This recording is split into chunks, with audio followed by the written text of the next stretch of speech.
Alright, so this is another good example of exiting your defensive 50 out the wings. So we have a throw in here from the boundary, deep in Collingwood's defensive 50. So Collingwood in white, Port Adelaide in black. These are Collingwood's goals here, which means Port Adelaide is on the attack. And you're going to see the ball come in off from the umpire, basically into this space here. The two ruckmen here are going to be contesting that ball and trying to tap it down to their players. And you can see that Port and Collingwood are man on man around that contest, around that area where the ruck tap's going to be, and they're going to try to win it out of that, either in offense or defense. So if we play this through,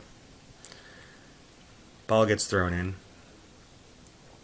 It's good work by the Collingwood ruckman here, clearing kick, ball comes to ground, Port Adelaide's going to win it, and they're going to be looking to enter right back into the forward 50 again.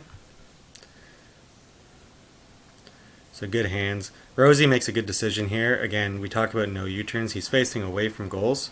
So rather than turn on and be cleared out by this man here, he sees an open man in behind him, and he's going to make that long handball backwards. And this has opened up a ton of space here for, I think that's Lysette, to take a step and to really hit his kick into the forward line. Little step. Kicks it. Now you see where the ball's coming in here. We talk about this area of a dangerous area on the ground as kind of the hot spot. So if the goals are basically over here, you have this area 20 meters right in front, known as a hot spot, and we can kind of think of this as a second hot spot. So maybe 30 or 40 meters out in front of goals, but directly in front, and a really easy kick for a goal kicker or a forward if someone's able to mark that and have a shot at goals. In this case, it comes to ground, and we'll watch here how Collingwood works it out of this congestion. Keep an eye on this man here who's running through, and you can see that all of the Collingwood players are going to start to flow out towards the bottom of the screen. So ball comes out the back. Good work here to win the ball, and what we're going to see here is a quick stream of handballs, and we bang it on the boot. Now, where he's kicked it here, you can see that there's basically nobody around. He's just kicked it into open space. But what he's done is he's relieved that pressure. He's taken the ball out of the forward line for Port Adelaide, and he's allowed his defense a chance to reset and to settle themselves and get out from under that pressure.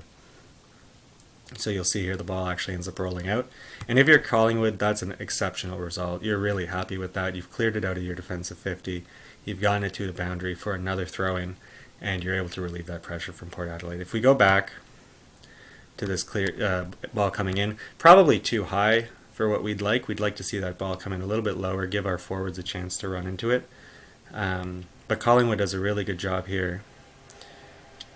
And if we pause it right here, you can see this overlapping run that's come. So we have one runner, two runners, and they're able to work it out quickly with some quick handball skills to get it to this man who's going to just bang it on the boot.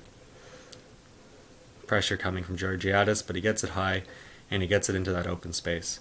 And so that's really all we're looking for when we talk about exiting. You know, it's nice to kind of hit another target up the field, hit one of our players, and start to transition up the ground. But if we're under pressure like that, and the forwards are coming with a lot of speed, and we're really in a bit of danger, just getting it out of bounds like that is a perfectly good result. We're really happy with that, and we have some really strong ruckmen who will be able to neutralize that contest and get it going the other way as after the throw-in comes in.